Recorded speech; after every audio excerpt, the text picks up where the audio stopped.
a deserter accidentally enters a widow's room, and it just so happens that she is still a captivating beauty. Seeing her panic-stricken expression, the man pulls out his pistol but turns the barrel toward himself, signaling that she can take the gun. However, the woman refuses his offer, for in that wartime era, weapons were the cause of destruction for many women and families. After giving the man some simple food, the woman leads him to the storage room to rest, giving him her late husband's clothes to wear. She then turns to leave for her own room, but the two are separated by only a thin wall. Watching the man wear her late husband's clothes, the longing for him grows uncontrollably, like wild grass spreading uncontrollably in the wind. She sneaks into the man's room, hoping he will stay with her for the night, but she prays he won't go any further, only hoping to find peace in his warm embrace through this agonizing night. And so, two strangers lie in the same bed, with the warmth of his body giving the woman a deep sense of security, as if her late husband had returned. The accumulated grief and hardships of life overwhelm her, and she can no longer suppress the tears that pour from her eyes. The man slowly grips her hand, trying to offer her a bit of comfort, but in a war-torn world, where can one find a peaceful corner to rest a weary soul? The two quietly spend the night together. The next morning, the woman realizes that soldiers hunting for the deserter have quietly arrived at her door. She quickly wakes the man, urging him to escape through the window. Though the man avoids capture, the cruelty of the war has already made soldiers abandon their old ways. In their desperation for resources, they drag the woman out of the house, stripping her infant of his clothes and forcing her to watch her child freeze to death. With no choice, the woman gives up her last bit of winter rations, but they do not spare her. Instead, they greedily pull her into the room, preparing to assault her. Unbeknownst to them, the man who just escaped has quietly returned and is creeping up behind them. When one soldier notices there is no sound from inside, he prepares to enter, only to find his comrade assaulting the woman. Meanwhile, a soldier outside, still holding onto some humanity, wraps the baby back up. This act moves the man, and he forces the soldier to strip. He was planning to let him go, but before the soldier could escape, he was shot and killed by the furious woman. In the shadow of war, human nature flickers like a flickering candle, slowly being consumed by darkness. The places once illuminated by the light of humanity are now barren wastelands. The man resumes his journey home, for the only light in his heart is the woman waiting for him in his hometown. 3 years ago in Cold Mountain, a carriage carrying a pastor's daughter shattered the town's tranquility. The girl's fair skin and starry eyes made all the single men in town yearn for her. Inman, the youngest carpenter in town, was one of those who admired her. To win Ada's favor, he asked a neighbor woman for help, promising to help her with her farming after. With the woman's help, Ada curiously walked toward Inman with a jug of cider, but faced with Ada's enthusiastic approach, Inman, who was not good with words, found himself at a loss. All the words he had prepared seemed to stick in his throat. Perhaps Ada was also intrigued by this quiet boy, so she asked if he had anything to say, but Inman pretended to be deep and silent. The next day, Ada brought a piano from the city back to the town and coincidentally encountered the neighbor woman again. Because Ada had spoken to Inman, the neighbor woman earned the reward of his help with her farming. Thinking back to Inman's cool attitude, Ada complained to the neighbor woman, who explained that Inman was not cold by nature. He was a shy but gentle man, and she hoped Ada would be more proactive. So, Ada purposely passed by where Inman was working and began playing a piano piece from her cart. Inman was drawn to the music and stopped his work. The moment he saw Ada, his heart skipped a beat, and an unusual feeling quietly blossomed in both of them. Because the church was completed, the pastor invited all the workers to celebrate at his house. After Ada played beautiful music for everyone, she accidentally noticed Inman standing outside, hesitating to come in. So Ada pretended to be delivering wine and went outside to speak with him. Hearing that Inman was about to join the army and go to war, Ada wanted to stop him but couldn't find the words, instead asking for a photograph to remember him by. Inman thought she was mocking him, but Ada reassured him she only wanted to know more about him. Realizing he had been too sensitive, Inman cautiously apologized. The two slowly grew more familiar with each other's personalities, and the way they looked at each other gradually changed. Inman was no longer so introverted and shy. He took the sheet music his father had left him and went to Ada's house to give it to her, secretly slipping his photograph inside. When Ada found it, she was deeply touched by this unintentional gesture. The photograph became a kind of token, bringing them closer. During church services, they couldn't help but steal glances at each other, their eyes filled with unspoken words. But suddenly, a shout came from outside. War had spread to North Carolina. These young men didn't yet understand the horrors of war, but they excitedly ran to spread the news. Only Ada was worried about Inman's safety, anxiously hoping for his safe return. On the morning before his departure, Ada gave Inman a book and a photo of herself. Looking at the photo in his hand, thinking of the uncertain path ahead, Inman couldn't hold back anymore and kissed Ada deeply. It was this passionate kiss that bound their fates together. Watching her lover leave, Ada swore she would wait for Inman to return, not knowing that this wait would last 3 years. During this time, many letters she wrote to Inman went unanswered. To make matters worse, her elderly father passed away in the fall, and the once bustling estate was left with only the lonely Ada. Unable to farm, Ada's food reserves dwindled, and she was reluctant to ask the neighbors for help, pawning off valuable items one by one. Fortunately, the townspeople, many of whom had been helped by her father, often assisted Ada, allowing her to get by. Her only hope was to visit the town notice board every day to see if she had received any letters from Inman, while also checking the list of fallen soldiers. Thankfully, Inman's name was never on the list, giving her the courage to keep going. But Ada's beauty soon caught the attention of the local bullies, who frequently harassed her with ill intentions. Meanwhile, on the battlefield, Inman missed Ada deeply. The yellowing photograph he held in his hand was his only motivation to continue, but war is always full of surprises. One second, the comrades are chasing rabbits in the trenches, and the next, a violent explosion suddenly strikes, knocking Inman unconscious. Luckily, he wasn't seriously injured. When he woke up, several positions had already been consumed by the flames of war. He struggled to crawl out of the dirt, gathered the scattered books and photographs, but just then, the long-awaited enemy launched an assault, and the battle quickly escalated into hand-to-hand combat. Lively lives turned into cold corpses in the blink of an eye, and blood stained the earth. The agonizing moans of the wounded floated in the wind. In just one battle, countless comrades had died. Inman even witnessed people from his hometown die right before his eyes. But the war was far from over. That night, Inman was ordered to stop the enemy, and while saving a comrade, he was tragically hit in the neck by a grenade and lost consciousness. But fortunately, the bullet didn't take his life. However, because of the severity of his injury, he remained in a coma, constantly muttering Ada's name. At that moment, the letter Ada wrote to him finally reached Inman after a year. The nurse caring for him read the letter aloud to him. It was only then that Inman truly awoke, and it was Ada's call that led him to make a life-changing decision. He decided to desert and return to Ada's side to recover. On his journey, Inman encountered an old man selling peanuts. The old man said that he was born blind, had never seen books, guns, or women, but he had touched all three. Inman asked him how much he would pay to see these things for just 10 minutes. The old man replied that he wouldn't pay a single cent, because he would resent everything he saw. The next morning, Inman decided to escape the hospital. He quietly climbed out of the window when the sentry wasn't looking. Little did he know that the short 400-mile journey would drain his life. Meanwhile, more and more deserters quickly attracted the army's attention, and Cold Mountain received an order from above stating that any soldier who fled would be charged with treason, and any family who sheltered or hid deserters would be considered accomplices. Ada, as usual, checked for news about Inman, but the response was still no news. Perhaps this was better, as it meant Inman was still alive. On her way back, Ada happened to meet a neighbor woman. Seeing Ada's thin figure, the woman couldn't help but feel pity. She insisted on inviting Ada to dinner, and Ada, no longer polite, happily accepted the offer. The woman asked Ada why she didn't go live with relatives elsewhere, and Ada revealed that she had no one left. The only thing keeping her going was the unknown shadow of life and death. The woman then told her to try the town's magical old well, which, according to rumors, could show the future when you faced away from the water with a mirror. To Ada's surprise, the reflection in the water gradually became clear,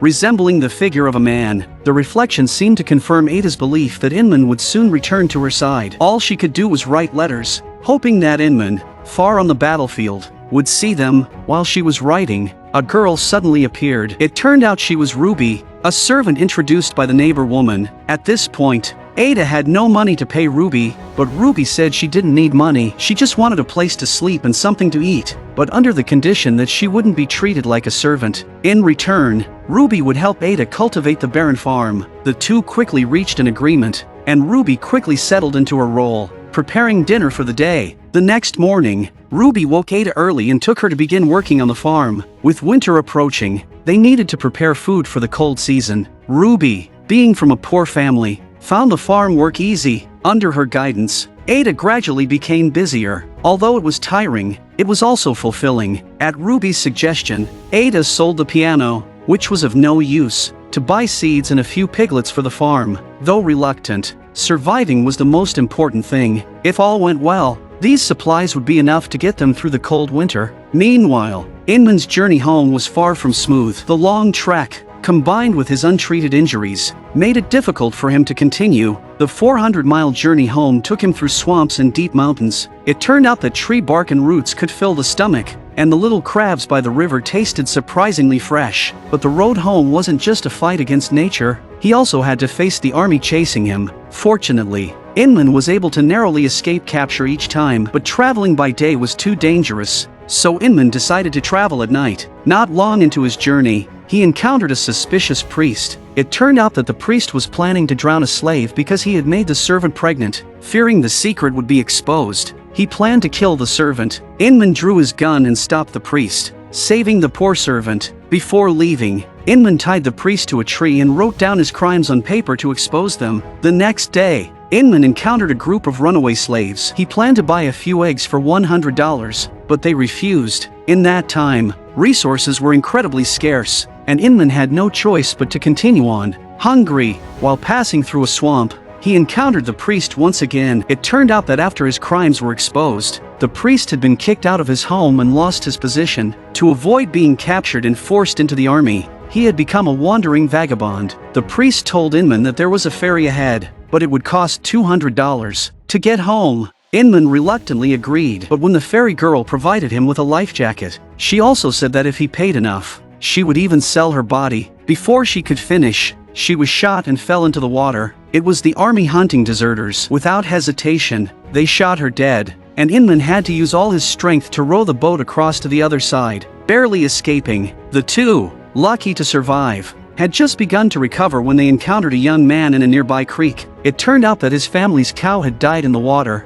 polluting the water source. The young man told them that as long as they helped him move his cow, he would gladly treat them to a feast. With everyone's help, the cow was successfully butchered, and the young man, as promised, led Inman and his companion back to his home. However, after a few drinks, Inman began to feel dizzy. He was just about to get up and leave when the young man's wife began to cling to him. Then, the military unit hunting for deserters burst into the house. It turned out that the young man had already figured out their identities and, in exchange for the reward, had secretly contacted the army. Meanwhile, with Ruby's help, Ada's life was improving more and more. They even had extra supplies to give back to the neighbor who had helped them before. But this time, the neighbor was unusually cold, not even allowing them to enter the house. Just after Ada and Ruby left, the soldiers hunting for deserters arrived at the neighbor's house. Because the neighbor's two sons had become deserters, the army suspected they were hiding in the house. To force the neighbor to reveal the deserters, the militia cruelly killed the elderly father and tortured the woman by pressing her hand onto a pillar. The two children hiding in the warehouse couldn't bear to watch anymore and rushed out to try to save their mother, but all of them were mercilessly shot dead by the militia. Hearing the gunshots, Ada rushed to the neighbor's house to check. Aside from the barely alive woman, the whole family had perished. They rescued the woman and took her back, but she had already lost the will to live. At the same time, Inman was also teetering on the edge of life and death. He was shackled and about to be sent to the battlefield. A warning came from a sentry ahead. The enemy was approaching. The militia captain ordered everyone to hide on a hill. And, of course, the deserters did not want to miss this once-in-a-lifetime opportunity and began to escape. The militia captain feared the sound of gunfire would alert the enemy, so he ordered the soldiers to put on bayonets. Just as the militia was about to catch up with them, the priest shouted, drawing the enemy's attention. The two sides immediately engaged in a chaotic battle. Due to the difference in numbers, the battle quickly came to an end. When Inman woke up, there were no living souls around. He tried with all his might to escape but was trapped by his shackles. Just then, a shepherd carrying a long gun arrived and saved his life. Inman was unconscious for 3 days before finally waking up. The old woman, not worried about getting involved, killed a sheep to help Inman recover and applied medicine to his wounds. Under her care, Inman's condition improved day by day. Before he left, the old woman not only gave him a gun for self-defense but also gave him a sheep for food. In the shadow of war, the brilliance of humanity seemed to be consumed by endless darkness, but there are always those few who, like the brightest stars in the night sky, shine a light of hope. On a cold, rainy night, Inman accidentally arrived at a woman's house. Inside, there was only a hungry child and a poor wife who had lost her husband, and then the scene from the beginning of the video occurred. Before Inman left, the woman tried to make him stay. After all, in that war-torn era, living in the present and warming each other was the most important thing, but Inman refused, because there was someone even more important waiting for him back home. The one person who was the only reason he had endured until now. Thus, Inman once again embarked on his journey home. Meanwhile, Ada's house was robbed, but the thief got his finger stuck in a wooden board. It turned out that the thief was Ruby's father, who, like her, was also a deserter. However, because he had abused Ruby since childhood, Ruby didn't care about his life or death, but the man said that the war had changed him, and he deeply regretted his past actions. Ruby gave him some food before quickly sending him away. But, after all, blood is thicker than water. The next morning, the man returned, and with his companions, they played beautiful music for Ruby. The father and daughter's estrangement disappeared, and they spent a memorable Christmas together during these turbulent times. However, the militia soon found their hideout on the mountain. Following their footprints, one of the companions had escaped death by getting up in the middle of the night to use the restroom. Ruby's father tried to deceive the soldiers by claiming he was an artist from the town, but one of his companions accidentally revealed their identities as deserters. The militia ruthlessly killed both of them, and the companion rushed down the mountain to deliver the bad news to Ada and Ruby. They quickly headed up to the mountain to check the situation. Fortunately, Ruby's father was lucky, and the bullet didn't hit any vital organs, so he survived. The two of them brought the severely wounded father to a shelter in the mountains. Ada asked Ruby to take care of her father while she went hunting for food. With the sound of a gunshot, a wild turkey fell to the ground, ensuring their dinner for the night. As Ada was about to head back with the food, she unexpectedly saw a man's figure ahead. She quickly raised her gun to signal him to stay away, not realizing that it was Inman, traveling toward her. After years of waiting, the once delicate young lady had now turned into someone holding a rifle, warning him off. Cold Mountain's handsomest young man now had a full beard, looking like he was in his 50s or 60s, making it hard for Ada to recognize him. It wasn't until she saw his familiar silhouette that deep memories were awakened inside her. When the man turned around, Ada finally recognized him as Inman, the one she had been waiting for all this time. But all the words in her heart disappeared in that moment, and only the tears on her cheeks remained. There was no passionate embrace as imagined.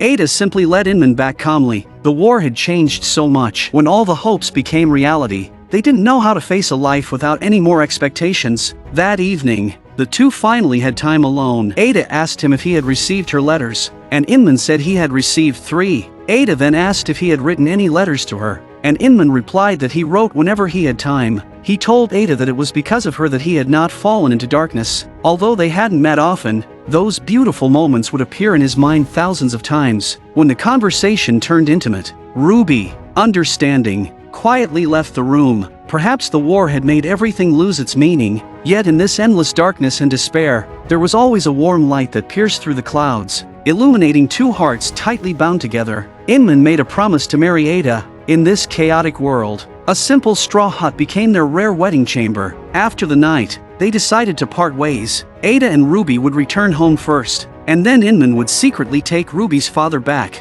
They thought their happy life was about to begin, but little did they know that this separation would be eternal. Just as Ada and Ruby were coming down from the mountain, they encountered the militia hunting for deserters. It turned out that the man who had tipped off the militia had been caught. Under the militia's torture, he revealed that Ada and Ruby had gone up the mountain. The militia, claiming that Ruby helped the deserters make coats, planned to treat them as accomplices. Seeing her father's killer right before her eyes, Ruby was the first to fire, and both sides immediately engaged in a fierce battle. Luckily, Inman arrived just in time. Having been on the battlefield, his aim was precise, and he easily scattered the militia. One soldier, seeing that things were turning against them, began to run, to prevent him from returning to report. Inman immediately chased after him. The militia didn't surrender. Instead, they decided to settle the matter with a gunshot. The two fired almost simultaneously. The gunshots echoed through the sky. The soldier was killed by Inman's shot, but Inman himself was struck in a vital area.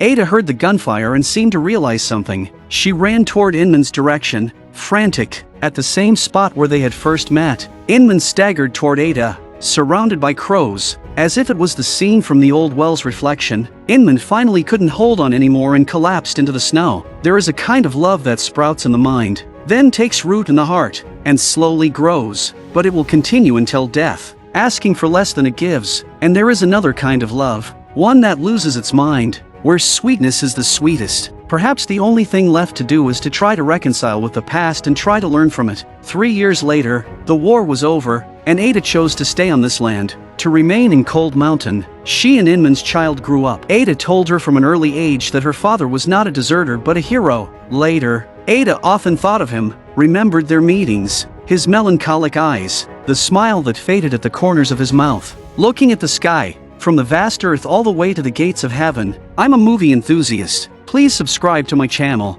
and I'll see you next time.